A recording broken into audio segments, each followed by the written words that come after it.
Ay, hola, hola, hola, ¿qué tal chicos, chicas? Eh, Otro video más. Me estuve un poco retrasado con este video. Tenía que ser la semana pasada, pero bueno, por temas de cosas de la vida no se dio y esta semana tendremos entonces dos videos. Hoy y el sábado aproximadamente subo el otro video. Así para tener lo que sería ya al día el contenido. Bueno, entonces hoy vamos a terminar lo que es membrana plasmática, parte 3, ¿verdad? Si es que quieren profundizar un poco más algo de membrana plasmática o que se pueda, digamos, ver mediante algún gráfico, me pueden dejar en los comentarios las sugerencias o me pueden escribir también a lo que es el correo o el Instagram. Ya me pidieron también eh, una amiga me pidió para hacer acerca del citoesqueleto, así que después de estos videos vamos a hacer citoesqueleto. Bueno, el día de hoy, ¿qué nos trae? Vamos a hablar acerca de lo que es ósmosis versus diálisis.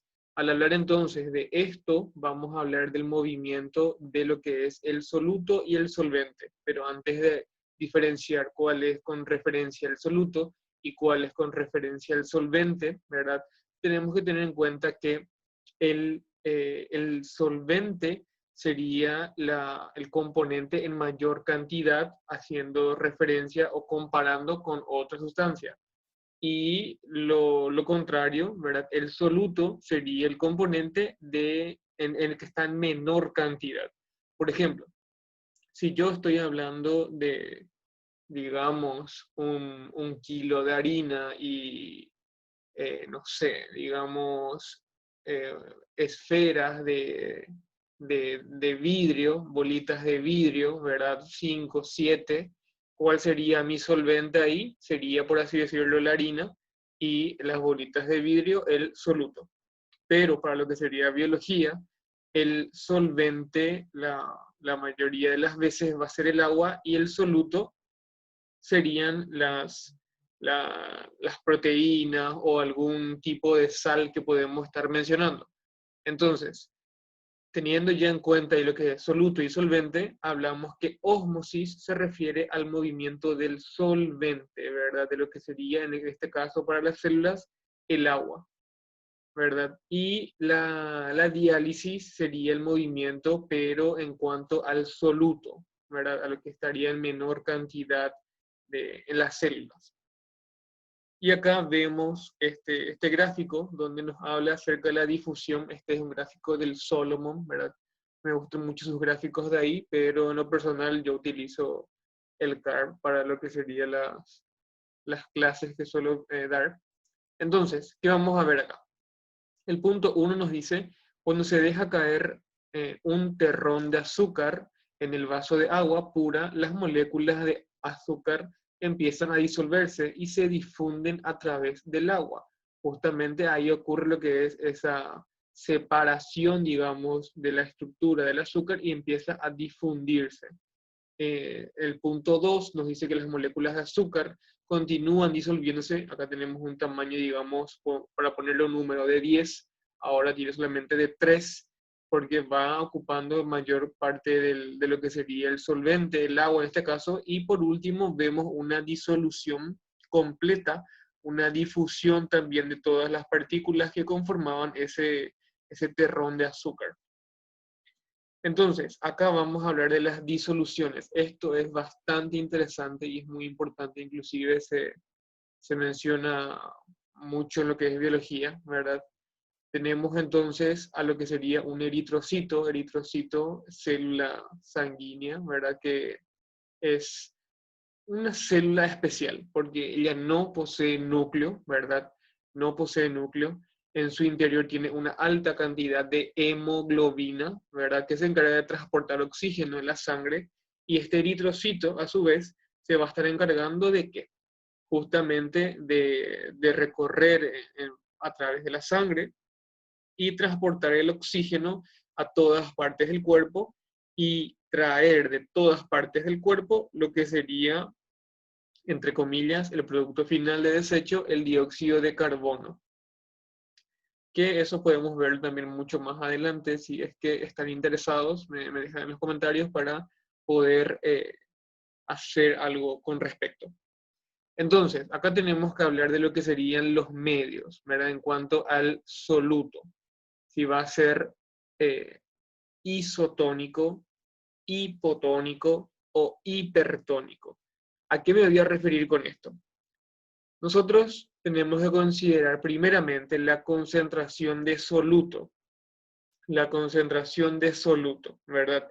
Si el soluto está en mayor cantidad en en un u otro espacio, justamente, por ejemplo, yo podría decir que en este frasco que estoy mostrando, el del medio, hay más solutos en donde, fuera de la célula, como vemos acá.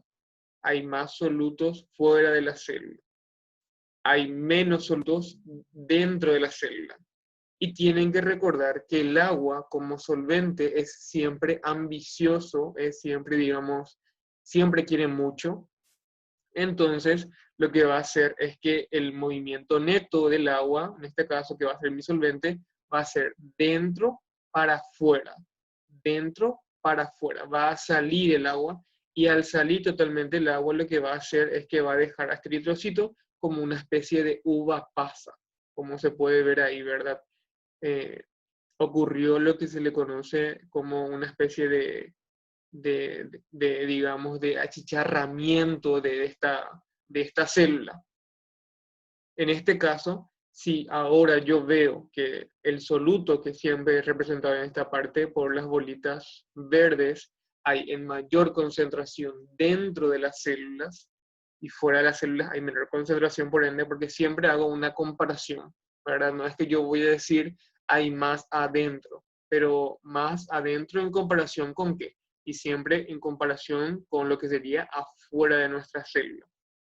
Entonces, otra vez decimos que el solvente, que en este caso es el agua, otra vez es egoísta, que quiere gran cantidad de soluto. Entonces, el solvente se va a mover adentro, o sea, desde fuera para adentro de las células, lo que va digamos, a entrar en gran cantidad el agua y a su vez va a estar explotando este eritrocito, esta célula, y va a formar lo que se le conoce como fantasma eritrocitario. Como vemos acá entonces, esto está muy hinchado porque entra gran cantidad de solvente. Dato curioso, cuando yo digo, en este caso, como vimos en el frasco del medio, que está saliendo el agua, y en este caso, el último frasco que está entrando en mayor cantidad, tenemos que recordar que no es que solamente se mueven hacia esas direcciones. En este caso dijimos que era para afuera, en este caso para adentro. La célula siempre trata de tener una especie de homeostasis, ¿verdad? En este caso, que está entrando mucha agua, trata de expulsar agua, pero como el movimiento del solvente es mayor hacia adentro de la célula, ese flujo neto es lo que me va a proporcionar la, la capacidad, digamos, de reventar este eritrocito. Entonces yo digo que este eritrocito se encuentra en una disolución de tipo hipotónica. ¿Por qué? Porque el eritrocito en su interior es hipertónico. Hipertónico porque hay más adentro del eritrocito, como hay poco fuera del eritrocito, es hipotónico. Esto siempre tiende a confundir, así que tengan mucho cuidado. En este caso, la disolución es hipertónica porque fuera de la célula hay mucho soluto y el eritrocito en su interior es hipotónico, ¿verdad? Pero si acá yo hablo de una concentración de 0,9% de solutos, es lo que se refiere en biología a una concentración normal, ¿verdad? Tanto de solutos por fuera y por dentro de este eritrocito. Entonces, yo no voy a hablar de un movimiento neto del agua. Ojo con eso, ¿a qué se refiere? No, no estoy diciendo que no va a moverse el agua para adentro o para afuera del eritrocito. Sí, ocurre movimiento, pero no es como en estos casos drásticos que se va a estar moviendo, se va a estar desplazando más hacia un u otro lado específicamente. Por eso digo que en este caso la disolución es isotónica, es igual tanto dentro como por fuera de nuestro eritrocito. Y acá podemos ver perfectamente cómo se observa en la micrografía de tipo de barrido, cómo es el disco bicóncavo con esta parte, digamos, de la estructura ahuecada del eritrocito que le va a permitir doblarse en el transcurso de su movimiento en la sangre. Después, tenemos lo que es un...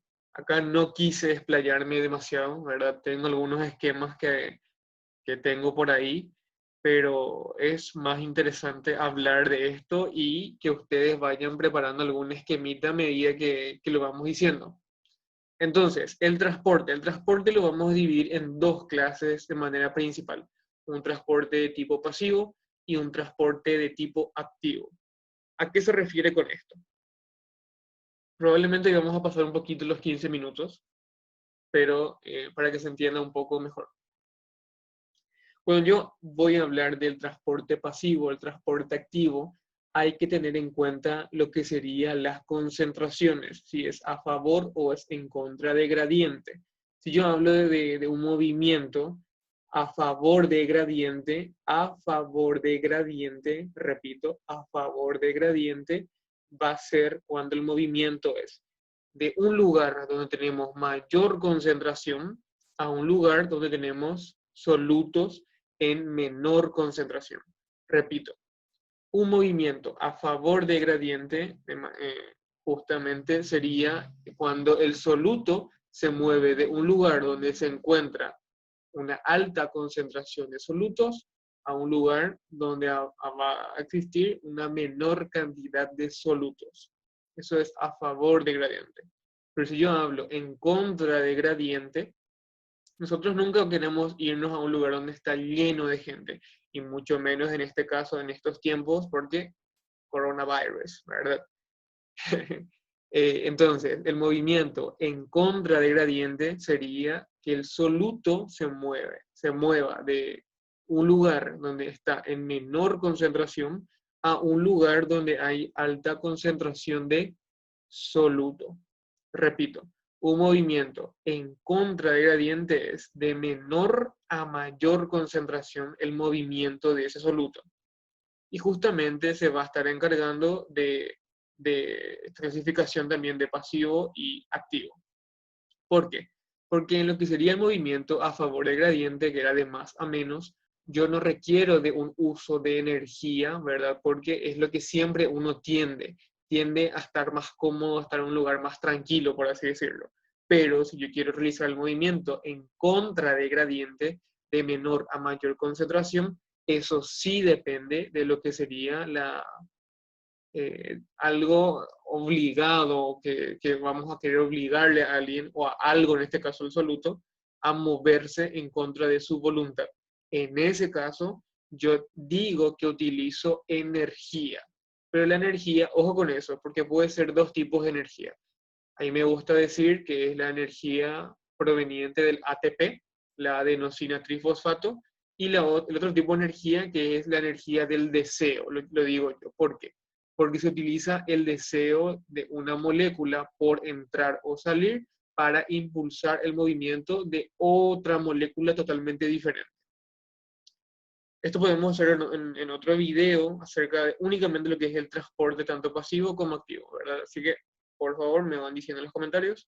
Y después de cuando terminamos membrana plasmática, vamos a ver lo que sería la parte de citoesqueleto, que es muy interesante. Pero antes de terminar, porque se nos va volando el tiempo. El transporte pasivo, la difusión pasiva, vamos a hablar de algunos tipos de movimiento. Lo que es la difusión simple, a través de la membrana plasmática, donde los solutos tienen que ser pequeños, apolares y sin carga.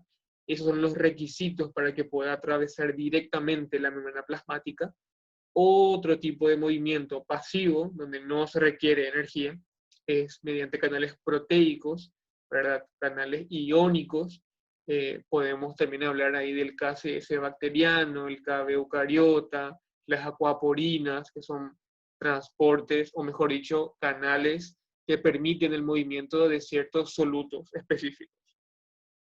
Cuando hablamos, por último, dentro de la difusión pasiva, tenemos que referirnos a la difusión facilitada, a los carriers, ¿verdad? A estos facilitadores que se van a encargar de mover también específicamente azúcares en células musculares y las adipocíticas mediante la asociación de la insulina a través de los receptores. Estas proteínas, las de difusión facilitada, se encuentran en vesículas dentro de estas células adipocíticas y musculares, ¿verdad? Y cuando la insulina, que es producida por el páncreas, se asocia al receptor, ocurre lo que sería la externalización de estas proteínas para introducir glucosa desde la sangre al interior de la célula. Es sumamente interesante, es increíble eso. Y por otra parte, el transporte activo, ¿verdad? Como dijimos, el transporte activo requiere de energía, pero esa energía puede ser mediante ATP, que sería el transporte activo primario, y la energía de tipo del deseo, que a mí me gusta decirlo, que es por el transporte activo secundario. En el transporte activo primario se habla mucho de lo que serían las bombas. ¿Cómo es una bomba? Una mano en la cabeza, una mano en la cintura, esto es una bomba. No, mentira, súper malo el chiste, no sé, soy malísimo. Pero sí, en el transporte activo primario hablamos de las bombas protón-potasio, la bomba sodio-potasio, la bomba de protones. Inclusive, si queremos hablar bien estrictamente, tenemos que describir a las bombas de tipo P, a las de tipo B y las bombas de tipo ABC.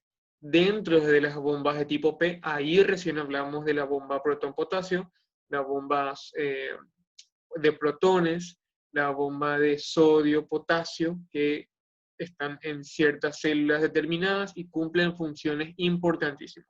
Importantísimas, perdón. Pésimo con las concordancias.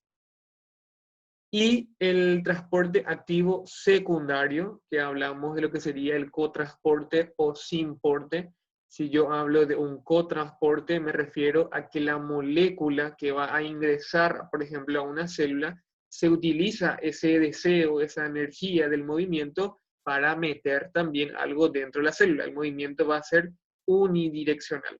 Pero si hablo de un movimiento de tipo simporte o antiporte, me refiero a que el movimiento es bidireccional, porque, por ejemplo, utilizo la energía del deseo de un soluto para entrar a la célula para poder usar la energía para expulsar otros solutos respectivamente, donde en esta parte del transporte activo secundario hablamos de lo que sería el cotransporte sodio-glucosa, que se encuentra en el dominio apical de las células del enterocito, justamente para introducir glucosa, pero gracias a quién, o sea, ¿por qué puede entrar glucosa? Porque el sodio es aprovechado, es abusado, por así decirlo, por parte de esta proteína.